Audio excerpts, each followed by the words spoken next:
శ్రీమాత్రే నమ. జై గురు దత్తాత్రేయ నమ. ఈ వీడియోలో మనం ప్రస్తుతం గురువు యొక్క గమనంలో గురుగ్రహం 2025 సంవత్సరం ఆగస్టు 12వ తారీఖున ఈ గురువు తన సొంత నక్షత్రమైనటువంటి పునర్వసు నక్షత్రం మీదకి ప్రవేశించడం జరిగింది.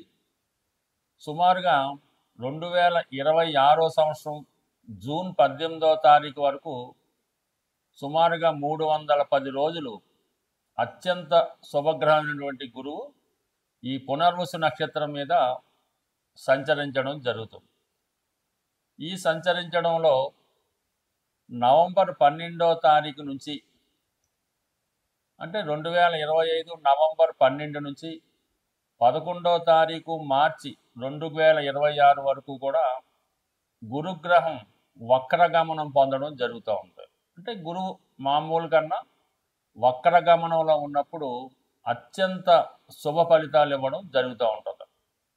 సో మళ్ళా మనకి ఇదే గురువు అక్టోబర్ 18వ తారీఖు నుంచి డిసెంబర్ 5వ తారీఖు వరకు అంటే ఇంతంతా 2025 సంవత్సరం అక్టోబర్ 18 నుంచి డిసెంబర్ 5 వరకు కూడా గురువు కర్కాటక రాశిలో సంచరించడం జరుగుతూ ఉంటుంది. అంటే అక్టోబర్ 18న కర్కాటకంలో ప్రవేశించిన గురువు నవంబర్ 12వ తారీఖున వక్రగమనం పొంది తిరిగి మళ్ళా మిథున రాశిలోకి ప్రవేశించడం జరుగుతుంది. సుమారుగా ఒక 50 రోజుల పాటు ఈ గురువు కర్కాటక రాశిలో తన ఉచ్చక్షేత్రంలో అత్యంత బలవంతుడై సంచరించడం జరుగుతూ ఉంటుంది. అంటే మొత్తం మీద పునర్వసు నక్షత్రంలోనే ఇదంతా జరుగుతుంది. పునర్వసు నక్షత్రం 3 పాదాలు మిథున రాశి యందు, ఒక పాదం కర్కాటక రాశి యందు సంచరించడం జరుగుతూ ఉంటుంది. ఈ కారణం వల్ల ఏంటంటే గురువు ఈ సమయంలో మీకు కర్కాటకంలో గురువు ఉచ్చ పొందడం జరుగుతూ ఉంటుంది. ఏదైనా ఒక గ్రహం ఉచ్చక్షేత్రానికి వెళ్తున్నప్పుడు అత్యంత బలం పుంజుకొని తన యొక్క శుభ ఫలితాల్ని వివిధ రాశుల వారికి, గురుదశ జరుగుతున్న వాళ్ళకి, గురువు యొక్క అంతర్దశ జరుగుతున్న వాళ్ళకి అనుకూలంగా ఇవ్వడం జరుగుతూ ఉంటుంది. సో అయితే ఇప్పుడు ఈ గురుగ్రహ ప్రభావం ఏ రాశి వారి మీద ఏ విధంగా ఉంటుందో తెలుసుకునే ముందుగా ఇక్కడ చిన్న మళ్ళీ లాజిక్ ఒకటి ఉందన్నమాట. ఈ ప్రస్తుతం ఈ రాహుగ్రహం గురువు యొక్క నక్షత్రం అయినటువంటి పూర్వభాద్ర నక్షత్రంలో సంచరించడం జరుగుతుంది. ఇంచుమించుగా ప్రస్తుతం పూర్వభాద్ర నక్షత్రం మీద ఉంటూ నవంబర్ 23వ తారీఖు వరకు అంటే నవంబర్ 23, 2025 సంవత్సరం వరకు ఈ గురువు యొక్క మరొక నక్షత్రం పూర్వభాద్ర నక్షత్రం మీద సంచరించడం వల్ల ఆటోమేటిక్గా గురువు ఈ రాహు యొక్క ప్రభావానికి లోనవడం జరుగుతూ ఉంటుంది. సో రెండు కూడా ఈ విధంగా ఒక కోణ దృష్టి ఈ గురువు మరి రాహు మళ్ళీ ఏర్పడడం వల్ల గురువు రాహు యొక్క ప్రభావానికి లోనవడం వల్ల కొన్ని ఫలితాలు జాతకుడికి అనుకూలంగా ఇవ్వడం జరగదు. అయితే 1-2 సార్లు ప్రయత్నం చేయడం వల్ల జరుగుతూ ఉంటుంది. కొన్ని కార్యక్రమాల్లో అంటే రాహుకి అనుకూలంగా ఉన్నటువంటి కార్యక్రమాల్లో గురువు మనకి అనుకూల ఫలితాలు ఇవ్వడం జరుగుతూ ఉంటుంది. ఏదైనా గురువు ఒక భావంలో ఉన్న ఒక స్థానంలో ఉన్న ఆ భావాన్ని ఎక్స్పాండ్ చేయడం జరుగుతూ ఉంటుంది. ఆ భావాన్ని బాగా పెంచుతూ ఉంటాడు అనమాట. ధనస్థానంలో ఉంటే బాగా ధనవంతుడు చేస్తాడు, సంతాన స్థానంలో ఉంటే ఎక్కువ సంతానాన్ని ఇస్తూ ఉంటాడు. సేమ్ రాహు కూడా అదే పద్ధతి. రాహు కూడా ఏ భావంలో ఉన్నా ఆ భావాన్ని తన యొక్క పద్ధతిలో అంటే తనదైన మార్పు సృష్టించే విధంగా పెంచుతూ ఉంటాడు. ఏదైనా ఒక అనెతికల్ ఉందనుకోండి, ఏదైనా ఒక అనెతికల్ అంటే మామూలుగా ఏదంటే ఒక చెడ్డ అలవాట్లు ఉంటే దాన్ని బాగా పెంచుతూ ఉంటాడు. ఒక వ్యభిచారం అవ్వచ్చు, ఒక స్మగ్లింగ్ అవ్వచ్చు, ఇవన్నీ కూడా రాహు యొక్క లక్షణాలు. రాహు ఏదైనా ఒక విషయాన్ని విపరీతంగా పెంచి మళ్ళీ సడన్గా దానివల్ల డౌన్ఫాల్ ఇస్తూ ఉంటాడు. సో ఇప్పుడు ఈ రాహు మనకి నవంబర్ 12 వరకు, రాహు నవంబర్ 23 వరకు మనకి ఈ పూర్వభాద్ర నక్షత్రంలో సంచరించడం వల్ల గురువు అప్పటి వరకు కొన్ని మిశ్రమ ఫలితాలు ఇస్తూ దాని తర్వాత నుంచి నవంబర్ 23 నుంచి ఇంచుమించుగా మనకి జూన్ 2018 వరకు జాతకుడికి శుభ ఫలితాలు ఇవ్వడం జరుగుతూ ఉంటుంది. అందువల్ల ఏంటంటే ఏ రాశి వారికి ఏ విధమైనటువంటి ఫలితం రావడం జరుగుతుంటుందని తెలుసుకునే ప్రయత్నంలో ఈ వీడియోలో మనం కర్కాటక రాశి వారికి గురువు యొక్క ప్రభావం అంటే సుమారు 310 రోజుల పాటు పునర్వసు నక్షత్రంలో సంచరిస్తున్నటువంటి గురుగ్రహ ప్రభావం ఈ కర్కాటక రాశి వారి మీద ఏ విధంగా ఉండబోతుంది అని పరిశీలించినప్పుడు ముందుగా మనకు ఒక గ్రహం అనుకూలిస్తుందా ప్రతికూలిస్తుందా అని తెలుసుకునే ముందు ఆ రాశ్యాధిపతికి ఆ గ్రహం మిత్రుడా శత్రువా అని గమనించాలి. మిత్రగ్రహం అయితే 100% శుభ ఫలితాలు ఇవ్వడం జరుగుతూ ఉంటుంది. మరి రాశ్యాధిపతి చంద్రుడికి గురువు అత్యంత మిత్రగ్రహం. అలాగే ఇదే రాశిలో గురువు ఉచ్చ పొందడం వల్ల మరి మిథున రాశి వారికి గురువు మరి ఎంత తొందరగా కర్కాటక రాశిలో ప్రవేశిస్తే అంత తొందరగా వీడి యొక్క అభివృద్ధి కలుగుతుంది.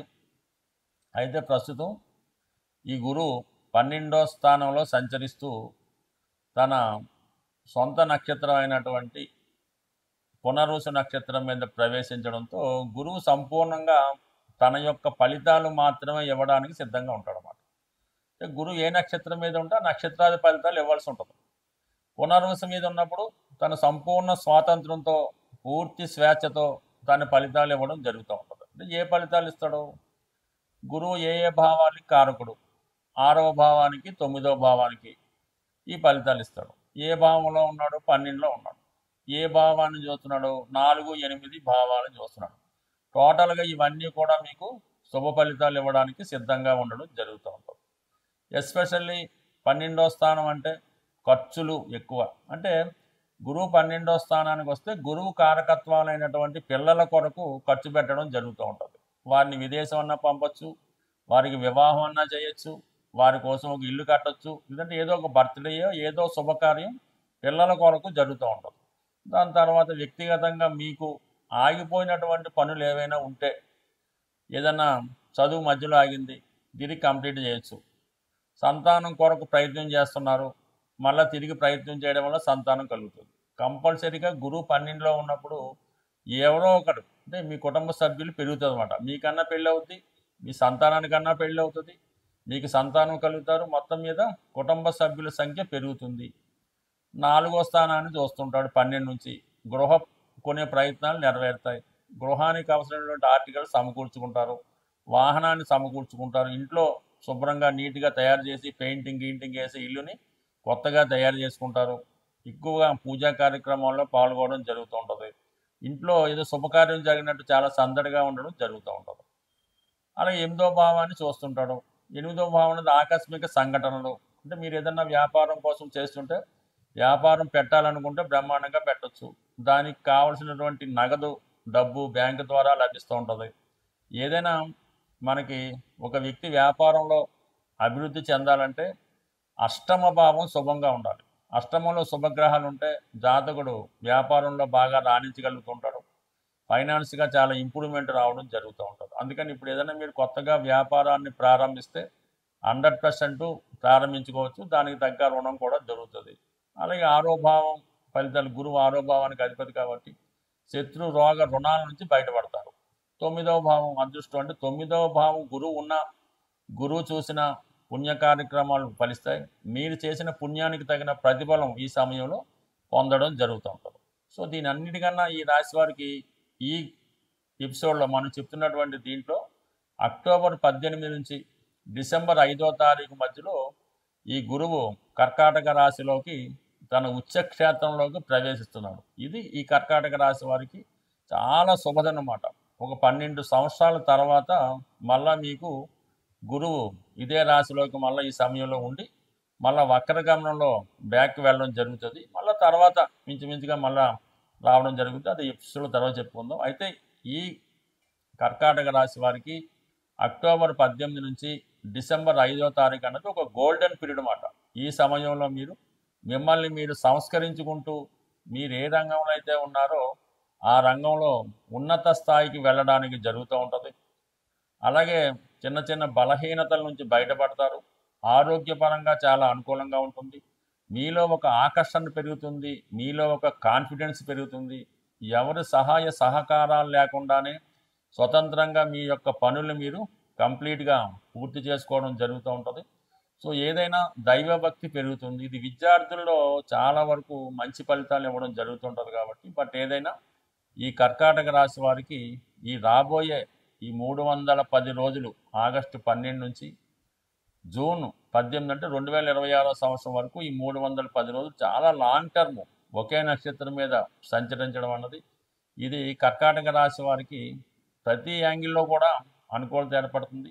మోక్షాన్ని కోరే వారికి మోక్షం రావడం జరుగుతూ ఉంటుంది. అలాగే సౌభాగ్యాన్ని ఐశ్వర్యాన్ని కోరుకున్న వాళ్ళకు, సంతోషాన్ని కోరుకున్న వాళ్ళకు అంటే ఏముంది, మోక్ష త్రికోణం యాక్టివేట్ అవుతుంది చక్కగా.